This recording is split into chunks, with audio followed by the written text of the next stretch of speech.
Hello, my name's Hannah and I am so excited for the books that are coming out this year. There's so many good ones. So I thought I would sit down and talk you through the ones that I have on my watch list. This will mostly be lit fic, contemporary fiction, a bit of translated and a bit of weird girl books. You know the ones. If you know of any similar books that are coming out in the next year that you think sound up my street based on this list, please let me know. I'm just so excited for this year of reading. So without further ado, let's get started. So I have my list here on my iPad because I am nothing if not an iPad girly. So we'll start with Hexes of the Deadwood Forest by Agnieszka. Oh no, I'm already butchering names. Agnieszka Spieler. I'm so sorry, but this sounds so good. This is a debut and it's about a woman who loses her job as an oil company CEO after she's filmed having sex with a tree in her sleep. Anna Frenza hates the tyrannical tree huggers and the idiotic eco-warriors. After all, she's the CEO of Poland's biggest oil company. But then she finds herself in a trance, sleepwalking into the woods and making love to a tree, manically, and it's all caught on camera. Her career ends, and in the fallout, she discovers her husband's disturbing secret. That sounds so interesting. I'm a conservationist in my day job and a scientist and very much an eco-warrior. So it will be really interesting to see how that take is done. I just think it sounds so interesting. So this is out on April the 7th and it is translated from Polish. Next we have Persona by Josie Clements. This also sounds really interesting. The description for this book is: a feral shut-in discovers a disturbing internet porn video of what seems to be herself. A seance of coked-up artists summons unearthly forces in a studio apartment, and the staircase of a marketing company descends endlessly beneath the earth. In this electric, nightmarish, intricately layered novel, the impossibility of goodness crowds in upon two young trans women barely surviving on sex work and zero-hour contracts.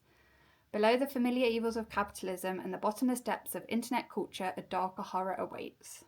I don't know why both of my first two books are about people being filmed doing sexual acts. It's not really a niche I'm desperate to read from, but that also sounds really interesting. It seems to be that there's two trans women that are linked in this interesting way. It sounds quite dark and a bit maybe disturbing, but I'm not against that. And that is out on January the 27th. Next up, we have Just Watch Me by Leo Torenberg. This, I think, actually came out yesterday as I'm filming this. I have seen a few people online reviewing it who have maybe had earlier copies. I am really interested in this book. The sort of tagline is Fleabag meets Big Swiss, which is, come on, that is up my street. Another debut is about a charismatic misfit who live streams her life for 7 days and nights to raise money to save her comatose sister. Delle Danvers is barely keeping it together. She's behind on rent for her studio apartment. She's being plagued by perpetual stomach pain, relatable, and her younger sister Daisy is in a coma at a hospital that wants to pull the plug. Freshly unemployed and subsisting on selling plants to trust fund kids, Delle impulsively starts a 24-hour live stream under a username to fundraise for private life support for Daisy. I've heard good things, and also the cover is so beautiful. So I'm very excited, and that is out on January the 20th. So it's already out as you're watching this. Next, this could be one of the most anticipated on this list. This is Yesteryear by Caro Claire Burke.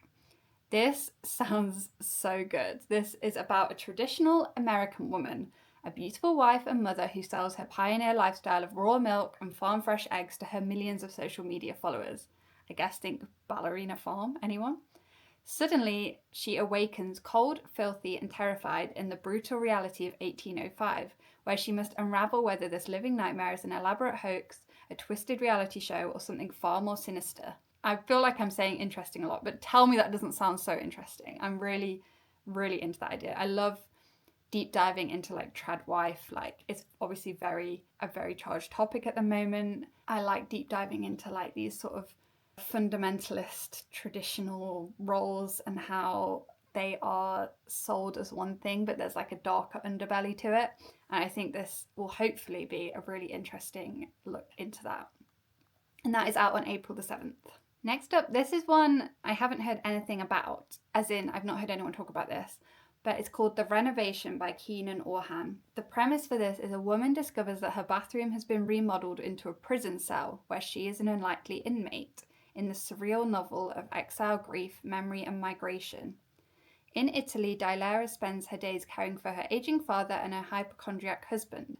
Since leaving her native Istanbul, she's been unable to find a job. Adrift, she becomes increasingly fixated on domestic improvement, specifically on the renovation of a second bathroom. When the work is completed, she enters and finds herself not in a bathroom, but in a prison cell, and a Turkish one at that. I just feel like that sounds very interesting. I like the idea that there's this like alternate reality, whether she's going crazy, whether she's stepped through like some sort of portal. Is she in a dream? Is she in a simulation? I don't know. I just feel like it's a really cool premise. And that comes out on February the 10th. Next is the continuation of a series that I've read the first 3 books of, and this is book 4. So this is On the Calculation of Volume, book 4 by Solveig Bali. I really have enjoyed the first 3 books in this series. It's translated from Danish. She's a Denmark author. And the first book follows a woman who has woken up on the same day. She's stuck on the same day, which is the 18th of November. And she keeps reliving the same day over and again, but everyone else thinks it's the first time they're reliving it. And it follows her. So we followed her through 3 books now. So much has happened. And this is book 4. It comes out on April the 7th. I'm really excited. If you haven't tried the series, I would definitely try the first book. It's quite philosophical in places, but it's also just such an interesting concept. And I think it's got some beautiful writing. It's very all-encompassing when you're reading it. Like, I've read most of them in 1 or 2 sittings because I just feel myself drawn into the story. Next up is another translated book. I think this is a Swedish translation called Who Killed Bambi by Monica Egerholm. It seems like in the original Swedish version, it's become quite a big like cult classic in Sweden. And it's been now translated into English, and it's about the aftermath of a sexual assault. Set in a fictional affluent suburb of Helsinki, the main narrative follows Gusten Greip, a successful realtor haunted by his role as one of the 4 teenage rapists and the only one to report the crime and admit his guilt. When a decade afterwards an acquaintance plans to make a movie about what happened, he attempts to atone for his past in the face of the community's stoic silence and misguided consideration for reputation. Remains highly relevant in a world grappling with the ubiquity of sexual violence, toxic masculinity, and gender discrimination. Which sounds, obviously, I wouldn't say a fun concept, but really interesting, always really relevant reading about these sort of things. And also, again, what a great cover. I love this cover. So that comes out on March the 17th. The next one's a bit of a rogue one. It's not something that I think would normally stick out to me, but it's more of a personal interest. So this is Mare by Emily Harworth Booth. This is about a horse and a woman. For a long time, a woman has lived with her husband and their dog. She teaches writing courses, plods away at a book of her own, and doesn't think much about not having a child. Then the dog dies, and a doctor's visit reveals she can't have children, even if she wanted to. When she hears about a mare whose owner needs help part-time, it seems like an ideal arrangement and perhaps something to help with the emptiness that she's begun to feel. But as she takes up riding lessons, medical treatments, walks, brushes, and dreams of the horse, her affection develops into obsession, forcing her to confront what it means to love a being who does not belong to her. It sounds slightly dark, maybe a little bit of more like it's clearly a metaphor for like motherhood and I guess infertility. I personally have struggled with infertility, so it's something that I'm really interested in reading about. It reminds me of things like Night Bitch or Chouette, sort of novels which deal with motherhood by sort of linking it to animals in different ways. So I just thought it might be a nice addition to my like backlog of those sort of themes. And that comes out on March the 12th. So the next book is also very highly anticipated. It's by the author Jacqueline Hartman, who wrote I Who Have Never Known Men, which is one of my top books of all time. It's called We Were Forbidden, and it comes out on July the 7th. Again, this is translated from Belge. So it's a collection of 3 stories, each plumbing the depths of the most necessary human defiance. Wandering through the forest in the wake of some unfathomable war, a woman and her fellow survivors are forbidden from leaving its boundaries or pausing in their march through its strange depths. As part of a rigid schooling, a teenage girl is barred from questioning the dogma she is taught to believe. Her punishment for doing so will be as disturbing as it is disproportionate. And then, locked in a loveless marriage, a young woman satisfies her husband's desires twice weekly as directed. She has not yet thought to pursue her own. In varying ways and across varying worlds, each of these women are trapped, and do they have the will to escape? So it's very much the same themes as I Who Have Never Known Men, following women who are in sort of different circumstances, but all sort of trying to push forward and survive, I guess. But I will read anything from this author. I read Orlando last year, which was her second published book in English, and although I didn't love it as much as I Who Have Never Known Men, I did think it was incredibly written, so I am really excited for this. Next, we have another one that, again, is actually already out. It's called Lost Lambs by Madeline Cash, and it came out on January the 13th. Again, I've seen loads of people talking about this on the internet, and it looks very much up my street. It follows a family, so the Flynn family is coming undone. Catherine and Bud's open marriage has reached its breaking point as their daughters spiral into their own chaotic. Abigail, the eldest, is dating a man in his 20s named War Crime Wes. Louise, the middle child, maintains a secret correspondence with an online terrorist. And the brilliant youngest, Harper, is being sent to a wilderness reform camp due to her insistence that someone or something is monitoring the town's citizens. Rumours of corruption circulate, but no one dares dig too deep. No one except Harper, whose obsession with a mysterious shipping container sends the family hurtling into criminal conspiracy, one that may just bring them closer together. Like, that sounds slightly unhinged, but it sounds like there's a lot of women who are doing wild, weird things, which is always on my list of things I want to read about. And also, it sounds just quite fun. I don't know. It sounds kind of crazy and kind of fun. And I've heard really good things, so I'm really excited to read this. Again, it's already out when you're watching this. Next up, we have Paper Cut by Rachel Taff. So this is also a debut. It's following a woman who has escaped a cult as a teenager. So Lucy Golden is a true crime icon, infamous for the murder she committed while escaping a Californian cult 20 years ago. But as everyone in Los Angeles knows, fame is fleeting, and Lucy and her story are always just one news cycle away from obscurity. Not to mention she's fending off a stalker and moderating an icy feud between her acclaimed photographer mother and her scandalous rock star sister. Worst of all, online trolls are asking questions that could tear her life apart.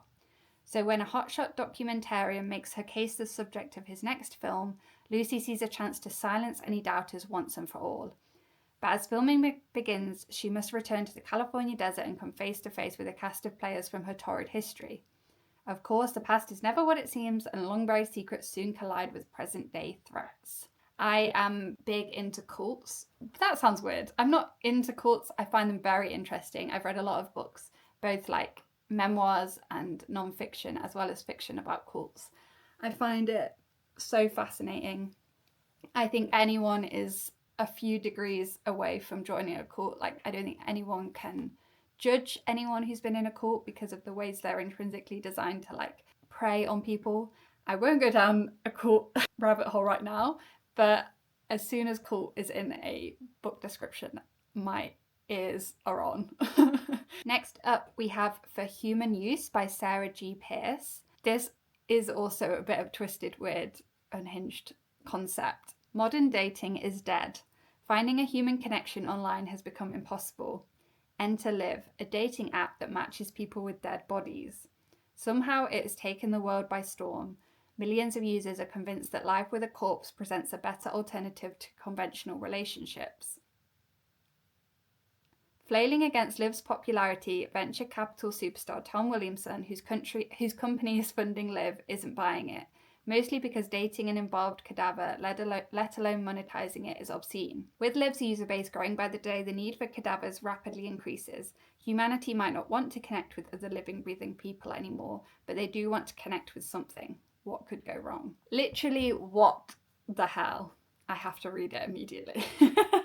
Oh, I just love an unhinged, crazy premise, and that just sounds so crazy. Tinder for corpses, like, I'm sorry. So that comes out on February the 10th, and I will be picking that one up for sure. Next up, this is a bit of a jarring tone shift, but Giselle Pellicot's book comes out this year, A Hymn to Life. This is Giselle Pellicot telling her story. Basically, her husband has been doing terrible things, literally unimaginably terrible things to her for many years, and was found out. And her trial went international because she waived her right to anonymity, which was incredibly brave, incredibly inspiring. Honestly, it makes me emotional thinking about it. I think she's an incredible woman, and I would really love to read her book, and I would love to support her in whatever she does, because I think she deserves it, and has just set an example for women everywhere, I think, in that you don't need to be ashamed if you're a victim. And I think that's incredibly powerful. And that comes out on February the 17th. So next up is Girl's Girl by Sonia Feldman. Beautiful cover. So beautiful. This is, I think, giving sapphic vibes. So it follows 15-year-old Mina, whose whole world is her two best friends, but after an unexpected kiss, the established dynamics of their trio quickly unravel. Everything that was once shared openly, from clothes to secrets, now feels impossibly fragile. Loyalties shift and tensions simmer across the days of this pivotal summer, where the girls have nowhere new to go and everything new to feel. The rituals of girlhood, gossip, selfies, sleepovers, and video games become threads in a delicate, volatile web of intimacy, in which everything feels achingly fleeting and permanently etched. That's quite a beautiful description, isn't it? I love girlhood. I love a summer, like a snapshot summer book. And the few reviews it has on Goodreads are all incredibly positive. So I'm really, really interested in this one. And it's out on June the 2nd, so perfect for a summer read when we get to summer. The next one is, again, a cover that I saw on Instagram. I think that the cover just snatched me up. This is The Emily's by Heather Abel. The premise is Eve is at breaking point, alone with her two children in Massachusetts while her husband pursues his music career in New York City. She's frustrated, bored, and above all lonely when she runs into Demeter, a childhood friend with whom she shared one transformative summer.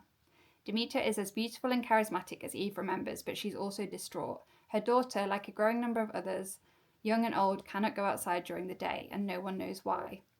Doctors are skeptical that these people, soon dubbed Emily's, after a famously reclusive local poet, are telling the truth, but Eve believes her friend, whose company revives her and gives her purpose. She becomes obsessed with finding the cure to this mysterious ailment that's spreading throughout her town. Again, there's nothing on Goodreads for this, but that just sounds very intriguing. I think, again, it sounds like a perfect summer novel, and it comes out on June the 16th, so June is just going to be the best month by the sounds of it. Maybe it's a cover buy, I don't know, but I am in love with that cover. Again, coming out in June is The Leveret by Anna Goldreich, and this comes out on the 18th of June. This, again, is more of a personal interest because it's dealing with the aftermath of baby loss. Moving to the countryside is supposed to fix Claire and Phoebe's relationship. A fresh start, a change of scenery, and a chance to heal after the miscarriage of their baby girl. Instead, Phoebe feels suffocated. Back in the rural community she ran from at 17, unable to face the partner she cannot help, she throws herself into work on the family farm. Claire is a stranger in the village, uninitiated and out of place. She spends her days drifting around the cottage, its walls groaning and shifting as she withdraws into a world inside her head. One day, wandering through the forest nearby, Claire finds a leveret, her own little Isla, a surrogate to lick and love, and a way to feel whole again. But as Isla grows into an adult hare, she becomes wild and unruly, a kicking, biting, scratching creature. With Claire's grasp on reality growing ever more tenuous, Phoebe begins to question whether Isla is the cure for grief Claire is searching for as she desperately clings onto the woman she loves. That sounds so beautiful. I have been through multiple miscarriages last year, and there was one day I was walking through my local woodland and found a baby duckling, and I brought it home, and in that moment I decided I was going to raise this duckling. I'm not even joking, this is completely true. I will insert pictures. And we named it Welly. Unfortunately, we realised in my research that ducklings are much happier in groups and can become incredibly lonely on their own. And so I decided it would be better to go to wildlife rescue. But I can completely relate to this book, and I'm really interested to see how the topic is dealt with, and I think it sounds obviously very sad, but also very poignant and beautiful. And that comes out on June the 18th. It's a new novel from Monica Ojeda, who wrote Jawbone, which I read a few years ago. This is a Ecuadorian book and is called Electric Shamans at the Festival of the Sun. I've seen a few of the reviews refer to Midsummer, but in Ecuador. And that maybe was the description I needed. But the actual book description is: Noah and her best friend Nicole travel up into the Andes headed for Solar Noise, an 8-day festival that takes place in the infinite expanse of the Paramo. Nestled on the side of a volcano, it is a world of mysticism, shamanism, and underground music, a world in tune with the thunder of the earth and the bellows of the mountains, a world in which the belief systems of Ecuador's indigenous communities live on. Noah also harbours a secret motive for attending the festival. She's been drawn there in search of her father, who abandoned her as a child and who now lives somewhere near the festival site. But soon after their arrival, she becomes prone to somnambulism and begins speaking in a voice that is not her own. Uncertain of whether Noah is in danger or is communing with something primal and eternal, Nicole struggles to care for her friend, until as the party spills into Inti Raymi, the Incan festival of the sun, the girl's desire for belonging burns incandescent, collapsing the thin membrane, separating life from death, trauma from transcendence, and ecstasy from oblivion. God damn, that is a hell of a description, and it sounds pretty trippy. I mean, that is kind of giving Midsummer, and I'm really into it. I think that sounds really cool. That comes out on April the 9th. Next up, we have All Flesh by Ananda Devi. So this is translated, it's a Mauritian author, and the protagonist is tormented at school because of her weight and haunted by her sister, whom her father believes she devoured in the womb. This, she thinks, is how he accounts for her enormous size. She is not one but two. Her father is gleefully devoted and plies her with increasingly indulgent feasts. At school, her fellow students and even teachers seek to humiliate her, and in the midst of all this, she struggles to see who she is beyond the world's perception of her and her size. When she gets an unexpected heady taste of the other pleasures of the body, she briefly feels the radiant possibility of another kind of life. I mean, that's an interesting premise. I like books that talk about women, bodies, beauty standards, sort of how society views different people in different shaped bodies. Maybe it's designed to be quite shocking from the sounds of it. It sounds like it has quite an interesting ending. It comes out on April the 28th. Next up, another great cover. I'm clearly a cover buyer, and I'm not ashamed to admit it because some of these are so good. So this is Cleaner by Jess Shannon. So this follows a young artist who returns to her childhood home with a host of degrees and diplomas in her back pocket. But when forced to confront the reality that the world sees no use for her scholarly exploits, she must find a job, and quickly. Overqualified, underemployed, and idle, she starts a job as a cleaner for a gallery where she meets another inspiring artist, Isabella, and they begin a passionate affair. Isabella could not be more different from her. She's elegant, successful, and living with her filthy rich boyfriend, Paul. Isabella sneaks the cleaner into her life by hiring her to scrub the apartment she shares with Paul, and little by little the cleaner relaxes into the comfort of her new surroundings. But when Isabella leaves the apartment one day and doesn't come back, she's left to decide whether to go back to her old life or stay and step into this new one. Also sounds like a little bit creepy. There's a bit of a twist there that sounds interesting. I want to know what happens, basically. So that sounds really good. And that comes out on February the 17th. The next one is one I actually added quite last minute to this, but I just saw it a couple of nights ago. It's called Your Behavior Will Be Monitored by Justin Feinstein. Is sort of focused on AI and tech, which is something I've become really interested in since reading Ling Ling Huang's books, so Natural Beauty and Immaculate Conception. I really am enjoying the themes of women and future technology and how it can affect our lives and society, especially with AI at the moment being, I guess, used in a lot of questionable ways. So this is told entirely through questionably obtained company emails, chat messages, TED Talks, bot trainings, and more. It presents an all too plausible near future in which emotionally intelligent AI go up against emotionally stunted humans. After pioneering self-driving and HR bots, a mega corporation is now barreling towards an audacious new launch. That is, if they can pull it off in time. This is a bot named Quinn that creates revolutionary personalized advertising. but needs expert training. But when corporate competitors force the company to accelerate their timeline to market, guardrails around the AI loosen just as Quinn seems to be learning a bit too much. Addictively readable and ridiculously entertaining. So that sounds a bit more lighthearted than some of the books on this list, but also really interesting. I feel like it sounds like it's a cool format in that it's written in sort of excerpts of different formats like emails, TED Talks, etc., which sounds like it'll be really quick to read. But I do like a bit of like a novel format in that way. And that comes out on the 7th of April. Next up, we have Cruelty Free by Caroline Glenn. For fans of Monica Kim and Rachel Yoder, which is a yes, this is a twisted debut horror novel. I hadn't actually had much horror on my list. I guess I've mostly gone more into like weird, creepy rather than full-on horror. 10 years ago, Leela Devlin was an A-list actress with a movie star husband and a beautiful baby girl, Josie. When Josie was kidnapped and never seen again, Leela's previously pristine public image twisted into that of an unfit mother. Driven mad by the hungry press, incompetent cops, and relentless true crime-obsessed fans, she disappeared. Now she returns to LA with a grand vision for a radical new skincare brand to reinvent herself and honour Josie's legacy. She's prepared to move into the next chapter of her life with forgiveness when an encounter with a parasitic blogger ends with him dead. Leela suddenly discovers forgiveness isn't nearly as satisfying as a body hitting the floor. She begins a relentless blood-soaked hunt through LA. Giving her skincare the edge it needs, they introduce a secret ingredient from the bodies piling up.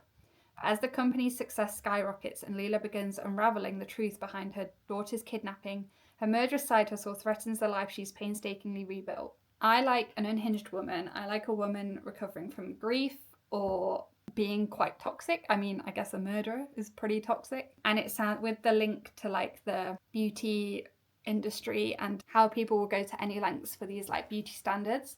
Again, like linking back to Natural Beauty by Ling Ling Huang, which I really enjoyed a couple of months ago. I just think that sounds really, really dark and twisted, but again, really interesting. I feel like I've called every book on this list really interesting, but that is true. I am really interested by them.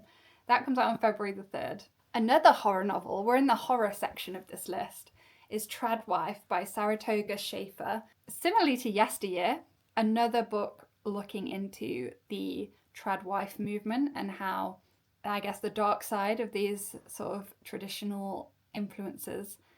So a traditional wife influencer allows a demonic creature to impregnate her.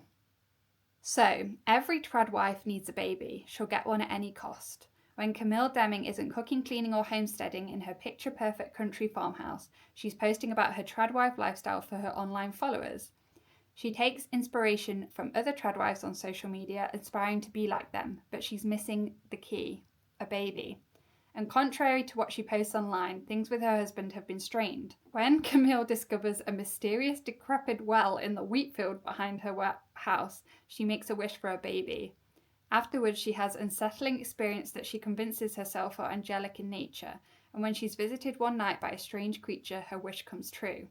Her pregnancy announcement gets more engagement than anything she's ever posted. So what if her husband's reaction is lukewarm? Her life is finally falling into place. Never mind that her pregnancy is developing freakishly rapidly and she's suddenly craving raw meat. Being a traditional wife is worth it. I feel like this is the sort of book that you'll finish it and just stare at the wall for an hour, because that just sounds, again, so unhinged, so dark. They are things that I gravitate towards in my books. Like I said, I'm really into this theme of like using the tradwife phenomenon to explore different aspects of womanhood and femininity, and especially motherhood and childhood. So yeah, really anticipating that one. And that comes out on February the 10th. So we have two left. Next up is Permanence by Sophie Mackintosh. So Sophie Mackintosh wrote The Water Cure, which I read many years ago, but I really enjoyed. Clara and Francis are in love, but nobody knows it. For months they have been stealing away from their respective lives, leaving no trace of their relationship behind. Their time together is always excruciatingly sweet and all too short, until one day they wake up in an apartment neither of them recognises, with no memory of how they got there. The other city is a self-contained sanctuary where adulterers live openly as couples. Here there are fountains, old town squares, and perfect cafes with checkered tablecloths. Their primary responsibility is to enjoy one another. Contact with the real world is impossible and the city's whims are mysterious, but now those stolen afternoons can last forever. How much would you sacrifice for a life you never thought possible? And how long can you stay in paradise before the cracks start to show? I'm not really normally one for reading cheating stories. I'm not a big fan of that trope, but that sounds really interesting. That sounds like a new way of looking into that theme. I'm really intrigued by that, and that comes out on April the 21st. And then we have my last book on the list. I feel like I've been talking for approximately 7,000 years. This is by Monica Kim, who wrote The Eyes Are the Best Part, which I read last year and thought was unhinged, but in a good way. It was really visceral, really dark, like to the point where I literally had to like look away from the page at places because I was like, this is real disturbing. But she's got a new book coming out, so let's talk about it. This follows Daya, who can't believe her luck when she finds herself in a whirlwind romance with a handsome, charismatic heir to a multi-million-dollar fortune. That is goals. But then a shocking revelation threatens. The couple has been caught on a spy cam amid Korea's growing Molca epidemic. So Molca is a Korean term for spy cameras secretly and illegally installed, often to capture voyeuristic images and videos. When her partner flees the country to avoid the intense public scrutiny, she is left to grapple with the ramifications on her own, and the demons from her childhood begin to surface. And when she's faced with the humiliating truth, her pain and hurt turn to rage as she faces her past. Her desire for vengeance is insatiable, and she will not rest until the men who have wronged her have paid in blood. Now, I am sat for that because I know this woman can write a hell of a dark, visceral story about women's rage. So I'm here, I'm ready to buy that immediately. And that comes out on April the 30th. And that is the end of my list of anticipated books. I feel like there's some I've missed that I've had like seen on social media but not written down. But I mean, that is a hell of a list. Like I said, let me know if there's any you're looking forward to that sort of fit these themes and you think I might like. Anyway, thank you for watching, and I'll see you next time.